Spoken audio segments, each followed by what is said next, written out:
My relatives mocked me as washer girl, at 17. 1 year later, I exposed their $4.3 million scam, got their mom arrested, and took over the business. Okay Reddit, this is going to be a long one. I, 19, female, need to write this down, 'cause honestly, my head's been spinning with everything that's happened. Really never thought I'd be sharing my life story here, but whatever. Here goes. It all started when my dad got diagnosed with cancer. I was 14, just starting high school, thinking my biggest problem was going to be algebra or something. Dad had been feeling tired for a while, but we thought it was just work stress, you know? Then one regular Tuesday after school, Mom sat me down in our kitchen and told me he had stage 4 pancreatic cancer. The next 6 months were like watching a movie of someone else's life. Dad got super sick super fast. Lost all his hair, lost so much weight. His favorite Chicago Bears jersey looked like a tent on him. He tried to keep joking around, still helped me with my math homework, even when he could barely sit up. The last thing he said to me was, "Don't let your mom's cooking kill you before I get back," when they took him to the hospital for the last time. That was just so Dad. Always trying to make me laugh. He died on a Thursday. I remember because it was supposed to be pizza night. We'd always get a deep dish on Thursdays, and had been doing it since I was little. Instead, I was sitting in a hospital waiting room with those stupid flickering fluorescent lights, watching my mom cry into her phone while telling our relatives. I thought that was going to be the worst part of my life. Boy was I wrong. Mom totally lost it after Dad died. Started dating 2 months later. Said she needed to feel alive again or whatever. That's how she met Ralph. Rich guy, real estate developer type. He started coming around all the time, bringing Mom fancy gifts, taking her on weekend trips. I tried to be happy for her. I really did. Dad wouldn't want her to be sad forever, right? But then she married Ralph less than a year after Dad died. Didn't even tell me they were engaged. I found out when she told me to try on a junior bridesmaid dress she'd already bought. The wedding was at some fancy country club in Newport Beach. All of Ralph's rich friends were there, looking at us like we were some charity case Ralph had adopted. I spent most of the reception hiding in the bathroom, trying not to cry. That's when everything really changed. Mom and Ralph moved into his massive house in Newport Beach. We're talking about one of those places with a pool and a tennis court. But guess what? There wasn't room for me. Mom said I'd be more comfortable living with Dad's sister, Aunt Astrid, in Chicago. More comfortable for who, Mom? So I got shipped off to Chicago like some package nobody wanted. Aunt Astrid lives in this huge house in Lincoln Park with Uncle Marcus and my cousins, Michael, 17 male, and Rebecca, 18 female. We used to be super close when we were kids. They'd come visit every summer and we'd spend weeks making up stupid games and building blanket forts. But man, everything was different once I actually moved in. Suddenly I wasn't their fun summer cousin anymore. I was this unwanted extra person in their house. They started acting like I was taking up their space, eating their food, breathing their precious air or something. Michael would accidentally knock over my stuff all the time. Rebecca would make these little comments about how her clothes were too nice to lend me when I first got there and didn't have winter stuff. Aunt Astrid was the worst though. Made it super clear I was a burden. Started charging me rent, even though I was still in high school. Who even does that? The really messed up part. Mom just stopped calling. Like completely. She'd send money sometimes, not enough to actually cover the rent Aunt Astrid charged, but that was it. When I tried calling her, she was always too busy with her new life. Too busy at yoga. Too busy at charity events. Too busy to talk to her own kid. I'd see pictures on Facebook of her and Ralph on vacation in Europe, at fancy parties, living this whole other life where I didn't exist. She even archived all our old family photos, the ones with Dad and me. Said they didn't match her new profile aesthetic. Like I was just some old furniture that didn't go with her new decor. I started having these dreams.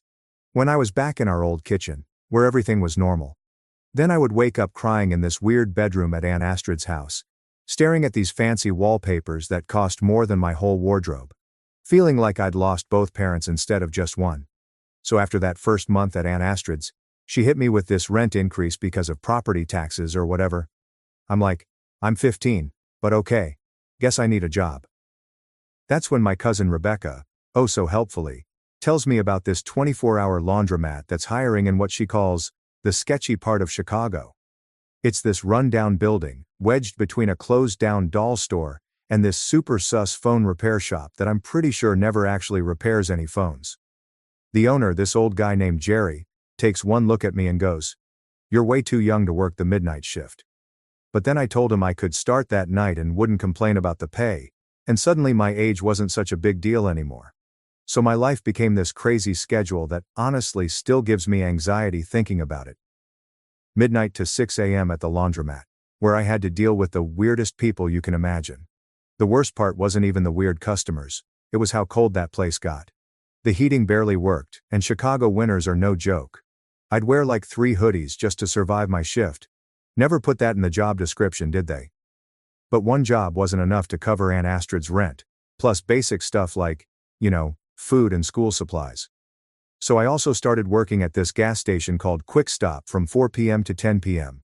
This is where my dear cousins decided to make my life extra fun. See, Quick Stop was right by their fancy private school, where tuition probably cost more than I made in a year. Michael and his friends thought it was hilarious to come in during my shifts and just trash the place. They'd knock over the chip displays I just organized, spill their Slurpees, accidentally all over the floor, leave opened bags of beef jerky everywhere. Rebecca was worse though. She was sneakier about it. She'd come in with her cheerleader friends, and they'd do this thing where they'd talk super loud about me like I wasn't there. "Oh my God, can you imagine having to work here? Like I'd literally die." Or, "You, look at her uniform. It's so polyester." Then they'd take these awful pictures of me trying to clean up their messes and post them on their social media. The school stuff got bad too. I was going to the public high school nearby, and somehow Rebecca made sure everyone there knew about my jobs. People started leaving quarters on my desk for laundry. Someone stuck a name tag on my locker that said "Washer Girl." Real creative, guys. Thanks. I was basically sleeping through all my classes, 'cause who can stay awake when you're working from midnight to 6 a.m., trying to do homework from 7 a.m. to 2 p.m., then working again from 4 p.m. to 10 p.m.? My grades started dropping. Teachers kept asking if everything was okay at home. I just told them I was adjusting to the move. The only good thing about the laundromat job was this homeless guy named Pete, who'd come in most nights. He wasn't like the other weird customers. He showed me how to fix the quarter machine when it got stuck, and taught me which customers were okay to let slide when they were a quarter short. One night Pete tells me, "Kid, you're living life on expert mode right now." Made me laugh for the first time in weeks. He disappeared when winter hit. I still worry about what happened to him sometimes. Uncle Marcus owned the building, but I never saw him there. He had this property management company handle everything. Sometimes I'd see these fancy cars driving real slow late at night. Later found out he'd send people to check on the place. Guess he was watching me more than I knew. Meanwhile, Mom's sending these random texts like, "Hope you're doing well," but never actually picking up when I called her. Instagram was full of pictures from yacht parties and charity galas. Must be nice having so much time for charity when your own kid's working 2 jobs to survive. Aunt Astrid kept finding reasons to raise the rent. Utilities went up. HOA fees increased. "Your room is prime real estate." Like, yeah, I'm sure that converted storage room in the basement with the weird mushrooms growing in the corner is really prime Chicago real estate. I started hiding cash in this old teddy bear Dad gave me before he died. Had this whole plan that once I saved enough I'd get my own place. But every time I got close to a decent amount, something would come up. School fees, winter boots when my old ones fell apart. That time Michael accidentally backed his car into mine, and I had to pay for repairs myself. But the final straw came one day when I came home from my gas station shift, and found my room completely torn apart. The bear was ripped open. Stuffing everywhere. And guess what? All my savings. Gone.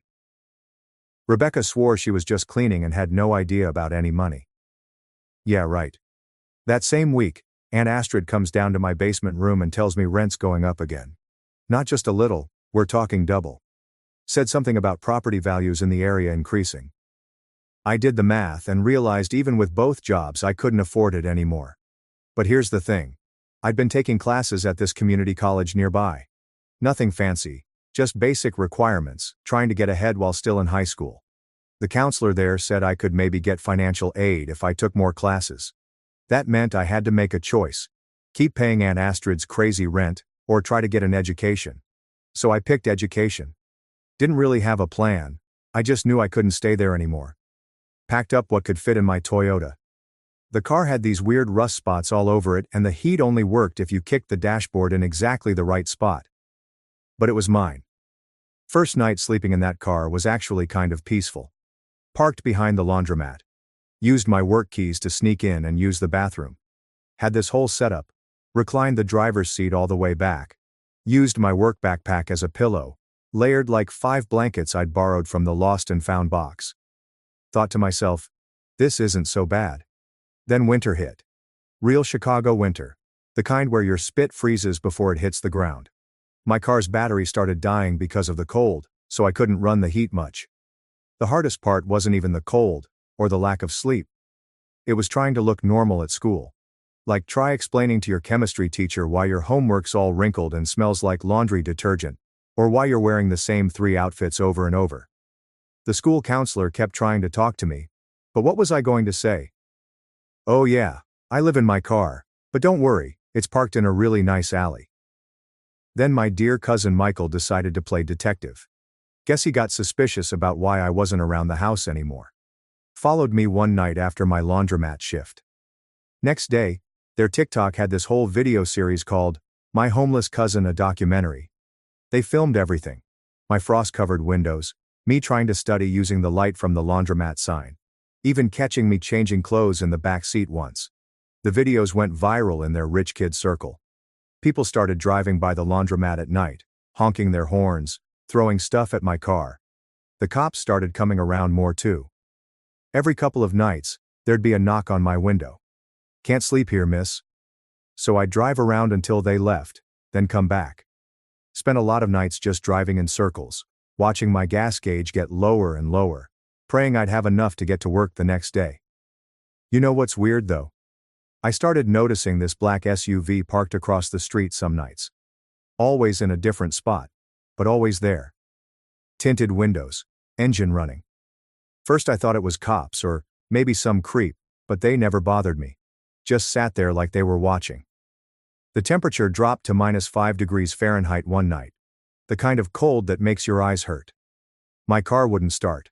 The phone was dead, and the laundromat was closed for repairs. Thought, well, this is it. This is how I die. They're going to find me frozen like those rats in the alley. Wrapped myself in every piece of clothing I owned and tried to think warm thoughts. That's when someone knocked on my window. I looked up, and there's Uncle Marcus, standing in the snow like it's totally normal to be out at 2 a.m. in Arctic temperatures. He just goes, I think we need to talk. Turns out the black SUV, that was his. He'd been watching me through the laundromat security cameras for weeks, sending people to check on me. Said he wanted to see what I was made of. Who does that kind of messed up test? But honestly, at that point I was too cold to care about his weird teaching methods. So there I was, basically turning into a human popsicle in my car. And Uncle Marcus is just standing there in his expensive wool coat, looking at me through the window. I'm thinking he's going to lecture me or call the cops or something. Instead he says, my office has better heating. Like this is some totally normal situation. His office was this small room above the laundromat I'd never been in before. Turns out he had this whole private space up there.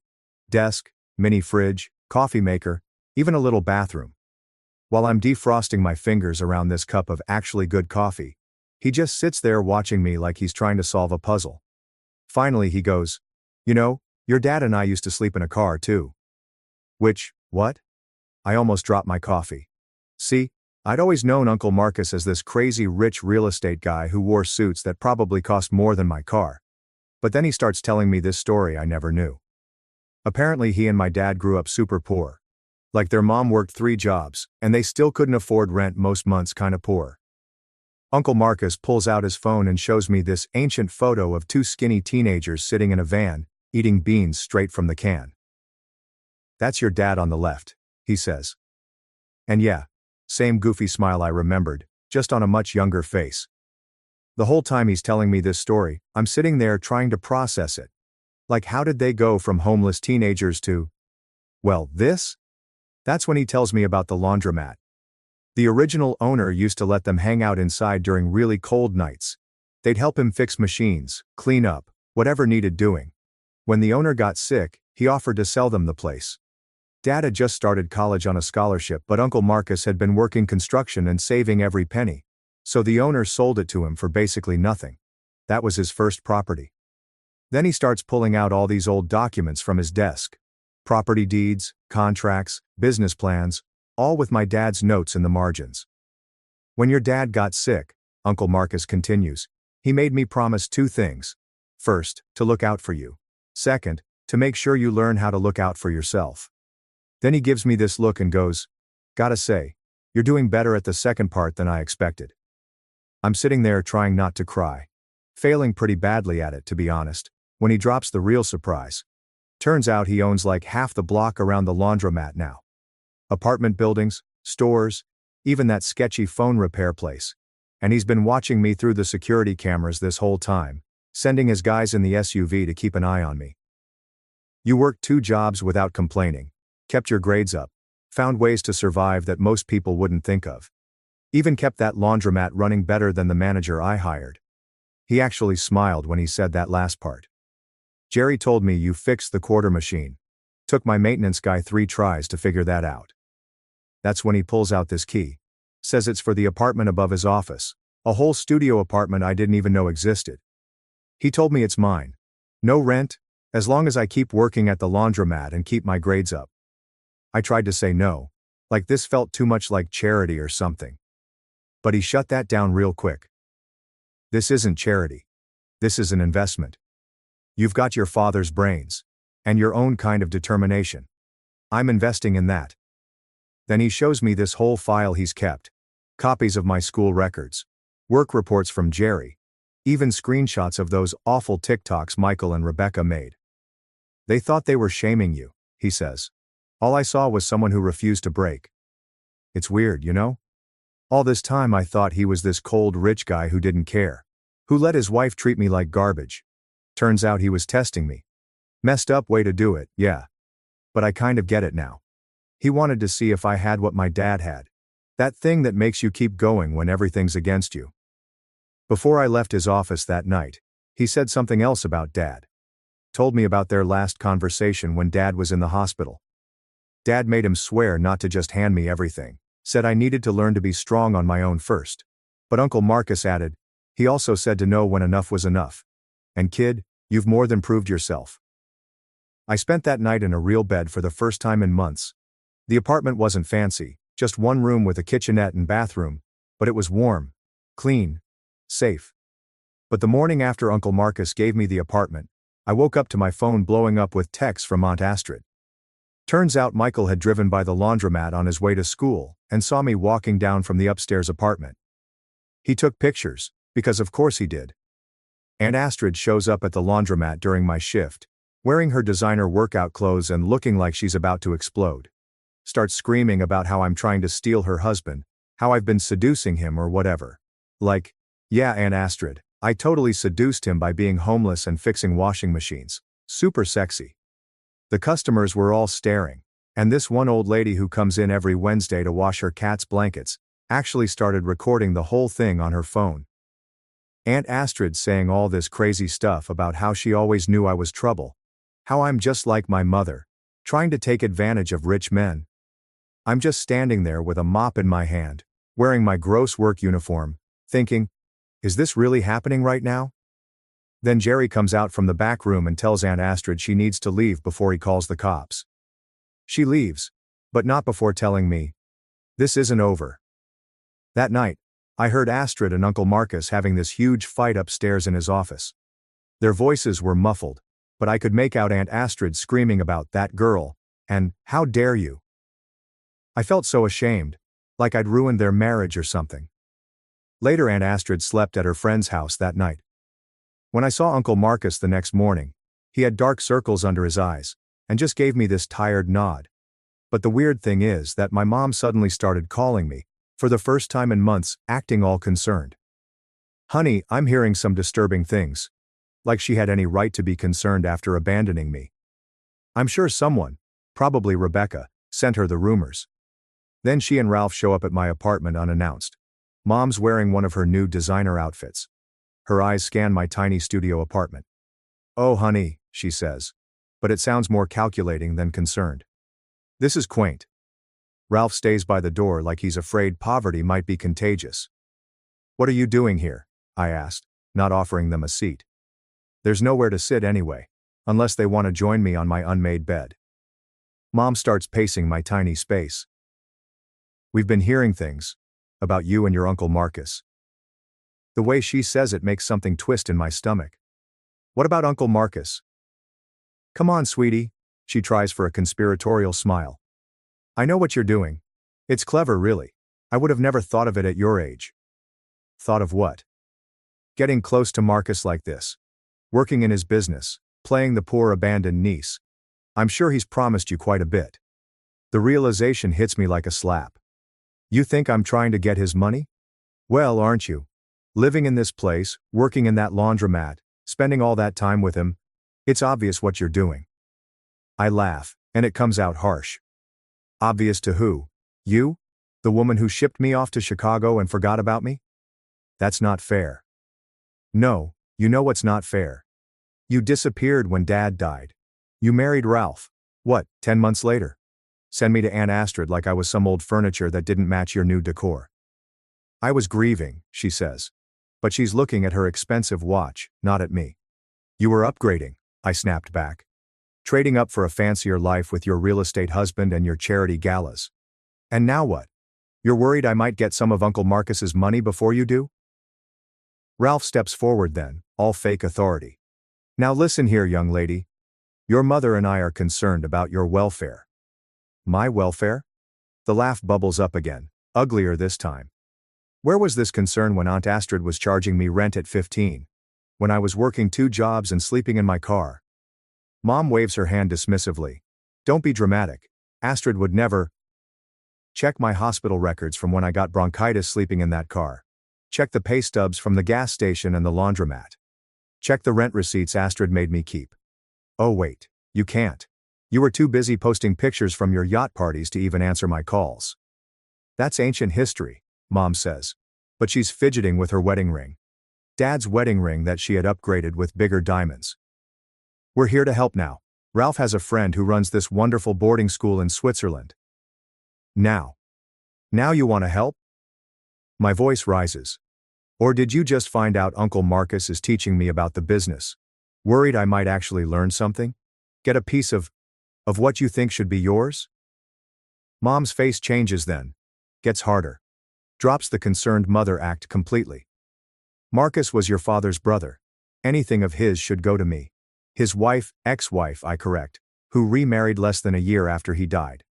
I deserve," she starts, but I cut her off. "You deserve it?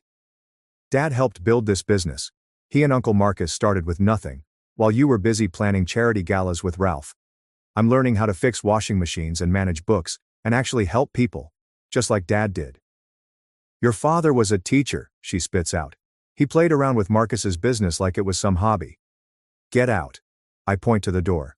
"Go back to your perfect life with your perfect husband. Go plan another charity gala. Go archive some more family photos because they don't match your aesthetic. Just get out of my apartment." Ralph tries one more time. "Now see here." "No, you see here." I'm surprised by how steady my voice is now. "I know exactly why you're both here. You heard I was working with Uncle Marcus and got scared. Scared I might actually earn something you think should be yours. But here's the thing. I'm not you. I'm not here for anyone's money. I'm here because Uncle Marcus gave me a chance when you threw me away." Mom's face goes red. "How dare you? How dare I? How dare you come here pretending to care about my welfare, when all you care about is your bank account?" I walk to the door and open it. "By the way, Mom, that pantsuit makes you look desperate." They leave. Mom muttered something about ingratitude, and Ralph was already on his phone. I close the door and slide down against it, shaking. Through the thin walls I hear Mom's voice. "I told you this would happen. That little gold digger is going to try to take everything." So after the whole drama with Mom and Ralph showing up, things got weirdly quiet for like a week. I was at work one night when Michael came running into the laundromat. He looked scared. Turns out he was using Aunt Astrid's iPad. A message popped up from someone saved as D that just said, "Everything's ready for next week. Astrid baby, we're finally going to be free." Michael, being the nosy kid he is, opened the messages. Guess Aunt Astrid never logged out of her accounts on that iPad. Y'all. The D was Ralph. As in my dad Ralph. As in my mom's husband Ralph. They'd been texting for months. Michael found all these emails too. Plans for them to take a bunch of money from Uncle Marcus's business and run away together. They'd been planning it for almost a year. Every time Aunt Astrid raised my rent, that money went straight into some secret account. Michael showed up because he didn't know what to do. For the first time in his life, this kid who'd made fun of me for being poor, was realizing his mom was about to steal everything, and leave him behind. I called Uncle Marcus. Not going to lie. Part of me wanted to just let everything blow up after how they treated me. Would have been some nice karma. Uncle Marcus came down to the laundromat right away. Michael was still shaking when he showed Uncle Marcus all the messages. I've never seen Uncle Marcus look so blank. Like his face just shut down. He made some calls. Turns out his lawyer had been suspicious about some business accounts for a while. The numbers weren't adding up. But Aunt Astrid handled all the paperwork. Uncle Marcus trusted her with everything, so nobody looked too close. The lawyer looked through every account, every transaction. Know how much they were planning to steal? $4.3 million. They'd already moved almost $1 million to offshore accounts. All those times Aunt Astrid complained about property taxes and utility bills? She was stealing that money too. But the real blow. Some of that money came from Michael and Rebecca's college funds. Their own mom was stealing their future to run away with my stepdad. Uncle Marcus had this whole team of lawyers and accountants come in. They found all these fake companies Aunt Astrid had set up. She'd write checks to these companies for maintenance or supplies, but the money just went to more secret accounts. While all this was happening, Aunt Astrid was acting totally normal. Still posting her workout selfies on Instagram, still running her PTA meetings, still pretending to be this perfect mom. Ralph was the same, taking my mom to charity events, buying her expensive stuff, playing the devoted husband. The lawyers said we needed to wait, get more evidence before confronting them. But Rebecca found everything on the iPad too. She came to my apartment one night, mascara all over her face from crying, asking if she could stay with me. First time in her life she didn't have a perfect place to sleep. It was weird having her there. This girl who'd made fun of me for being homeless was now basically homeless herself. She couldn't stand being in the same house as Aunt Astrid after learning everything. She slept on my tiny futon, used my cheap shampoo, wore my Target clothes, kept saying sorry for how she treated me. But honestly, watching her realize money doesn't make you a good person was enough. Uncle Marcus had his IT guys tracking all the accounts, watching every transaction. The plan was to catch them right before they tried to run, but Aunt Astrid must have figured out something was up because she started moving money faster. The next morning was Michael's 18th birthday party. Aunt Astrid had planned this huge thing at their house, hired a DJ, catering, even got some mini golf set up in the backyard. She was acting extra nice to everyone, probably because she thought it was her last weekend there. Uncle Marcus decided that was when we'd confront them. Have all the evidence ready, get everybody in one place. I remember Rebecca asking if we should warn my mom first, but Uncle Marcus said no. We needed to see her genuine reaction to know if she was involved. The morning of Michael's birthday party was weird. Like super weird. Aunt Astrid's running around arranging centerpieces and checking the catering while literally planning to disappear with my stepdad the next day. Rebecca and I were helping set up, both knowing everything was about to explode, trying to act normal. Michael looked like he was going to throw up every time his mom hugged him. Uncle Marcus had this whole plan. His lawyer would show up unexpectedly with some urgent paperwork during the party. They'd gather everyone in the living room and then drop all the evidence. The FBI was actually waiting nearby. Yeah, actual FBI agents. Because apparently stealing millions from legitimate businesses while planning to flee the country is kind of their thing. My mom showed up early, all excited about the party. She hadn't talked to me since the whole Switzerland boarding school thing, but she was acting like everything was fine. Ralph came in behind her carrying this huge wrapped present. Found out later it was some fancy gaming system. Guess he was trying to buy Michael's silence or something. The party started at 2 p.m. All these rich kids from Michael's school showing up in BMWs and Mercedes their parents bought them. The DJs playing music, People are swimming in the pool. Everything looks completely normal, except Rebecca, Michael, and I are just watching Aunt Astrid and Ralph, who keep checking their phones and whispering to each other. Around 4 p.m., the lawyer showed up. He's carrying this thick folder and looking super serious. Aunt Astrid's face when she saw him. I wish I had a picture. She knew. They gathered everyone in the living room. Some of Michael's friends tried to stay, but Uncle Marcus was like, "Family only," in this voice that made them leave real quick. My mom was complaining about interrupting the party. But then the lawyer started laying out documents on the coffee table. Bank statements, emails, transfer records, pictures of Aunt Astrid and Ralph together from some private investigator. With each paper he put down, the room got quieter. Then he played a recording. Aunt Astrid and Ralph talking about their plans, laughing about how stupid everyone was for not noticing. My mom stopped breathing when she heard Ralph's voice. Just straight up froze. Aunt Astrid tried to say the recording was fake, but then Uncle Marcus pulled out her iPad, the one Michael found the messages on, and started reading their texts out loud. Y'all, the screaming that happened next. Mom launched herself at Ralph, started hitting him with her purse, which had like a million metal things in it, BTW. Aunt Astrid tried to run for the door, but the FBI guys were already there. Some agent lady just goes, "Astrid Anderson, you're under arrest for wire fraud and embezzlement." They took them both away in handcuffs. Ralph kept yelling about how he had a good explanation. Aunt Astrid was crying about how weed ruined her life. But you know what the worst part was? Neither of them even looked at their kids. Like your son's 18th birthday party just got turned into a crime scene, and you can't even say sorry? Mom had a complete breakdown, like full-on hysterics. Turns out Ralph had been using her money too. She'd signed a bunch of papers without reading them, because she trusted him, she said, and he'd basically stolen everything she had left from Dad's life insurance. The next few weeks were crazy. The FBI investigation found even more stuff. Aunt Astrid and Ralph had been planning this for over a year. They had fake passports, offshore accounts, this whole secret life ready to go. They'd stolen from pretty much everyone, the business, the kids' college funds, even charity money from those fancy events they were always going to. While all this was happening, Uncle Marcus was watching how everyone handled it. Rebecca and Michael basically moved into my tiny apartment. We had this whole system. Michael slept on the futon, Rebecca shared my bed, and we all shared one bathroom. Which was interesting. They both got jobs at the laundromat. Rebecca's actually really good with customers when she's not being mean to them. And Michael? Kids have a talent for fixing machines. He figured out this problem with the industrial dryer that even the repair guy couldn't fix. Mom went to rehab. Not for drugs or anything, just to deal with everything. She'd been so focused on looking perfect, having the perfect rich life, that she'd ignored all the red flags about Ralph. Uncle Marcus really stepped up. He's been teaching us all about the business. Says he wants us, me, Rebecca, and Michael, to run it together someday. We each have different strengths. I'm good with numbers, like my dad was. Rebecca's great with people when she tries, and Michael's got this weird genius thing with machines. Last week we all went to visit Dad's grave.